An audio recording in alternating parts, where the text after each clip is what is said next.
YS వారసత్వం అంటే ఒక కులంపై వేధింపులు సాధింపులేనా?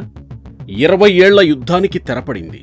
ఇది చూడడానికి ఒక సంస్థపై యుద్ధమే అయినా దీని వెనుక రాజకీయం, కులం కారణాలుగా ఉన్నాయి.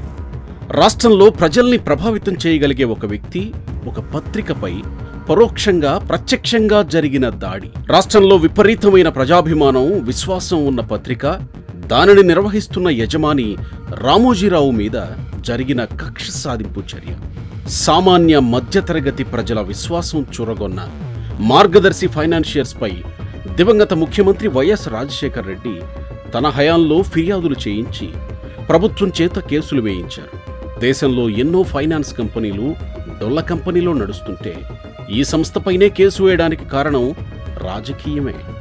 రాష్ట్రంలో తెలుగుదేశం పార్టీని బలపరుస్తున్న సామాజిక వర్గాన్ని, దానికి మూలస్తంభం లాంటి వ్యక్తి ఆర్థిక మూలాలు దెబ్బ కొడితే రాష్ట్రంలో తనకు ఎదురు ఉండదని భావించారేమో.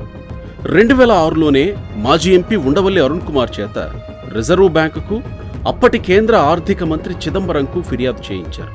2008లో రాష్ట్ర ప్రభుత్వమే కేసు కట్టింది. వేలాది మంది డిపాజిటర్లలో ఒక్కరూ ఫిర్యాదు చేయలేదు. పరోక్షంగా కొందరిపై ఒత్తిడి చేసినా ఎవరూ పట్టించుకోలేదు. అది ఆ కంపెనీపై ఉన్న విశ్వసనీయత. అయినా ప్రభుత్వమే కేసు వేయడంతో ఈ వ్యాపారాన్ని ఉపసంహరించుకోదలిచిన మార్గదర్శి డిపాజిట్దారులకు వారి నగదు వాపసు చేయడానికి సిద్ధమైంది. అయితే ఆ ప్రయత్నంలోనూ రాజశేఖర్ రెడ్డి ప్రభుత్వం అడుగడుగునా అడ్డుపడింది. రామోజీ గ్రూపు సంస్థల నిధులు సేకరించడానికి కొన్ని యూనిట్లు విక్రయానికి పెట్టినా బ్లాక్ స్టోన్ వంటి కంపెనీని బెదిరించి వెనక్కిపోయేలా చేసింది రాజకీయమే.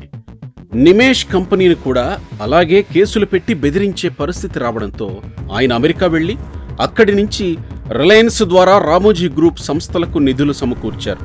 అయితే డిపాజిటర్లకు తిరిగి చెల్లింపులు చేసే అవకాశం లేకుండా ప్రభుత్వం కక్షగట్టి ఆఫీసులోని చెక్కుబుక్కులు, రసీదు పుస్తకాలతో సహా మొత్తం డాక్యుమెంట్లన్నీ ట్రక్కుల కొద్దీ అప్పటి సిఐడి అధికారుల చేత దాటవేయించారు. ఈ చర్య డిపాజిటర్లకే నష్టమని ఆలోచన లేకుండా వైఎస్ ప్రభుత్వం వ్యవహరించింది. 2015లో ఉమ్మడి హైకోర్టులో కేసు కొట్టివేసినా మళ్లీ సుప్రీంకోర్టులో కేసు వేశారు.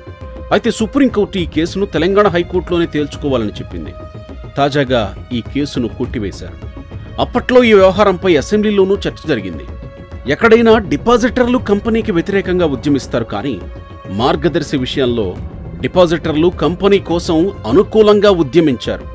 రాజశేఖర్ రెడ్డి శకం ముగిశాక ఆయన కుమారుడు జగన్మోహన్ రెడ్డి అధికారంలోకి వచ్చాక ఆయన కూడా అదే ఒరవడిలో కక్ష సాధింపు చర్యలకు పాల్పడ్డారు.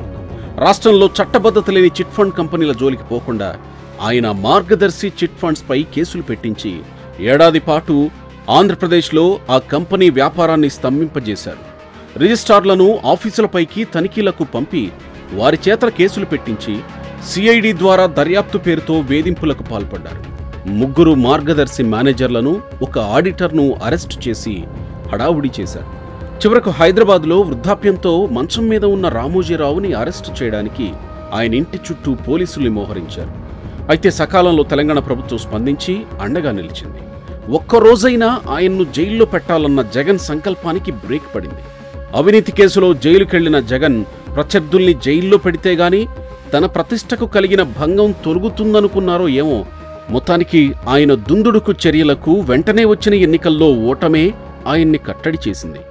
మొత్తం మార్గదర్శి పైన, రామోజీరావు పైన జరిగిన ఈ వేధింపులు కేవలం ఒక సామాజిక వర్గం పైన, ప్రత్యర్థి తెలుగుదేశం పైన జరిగిన రాజకీయ కక్ష సాధింపుగానే సాధారణ ప్రజలు సైతం అర్థం చేసుకున్నారు. రాజకీయాల్లో అధికారాన్ని వారసత్వంగా కోరుకోవడం సహజం, కానీ తెలుగు రాష్ట్రంలో కక్షపూరిత రాజకీయాలు వారసత్వం కావడం దురదృష్టకరం.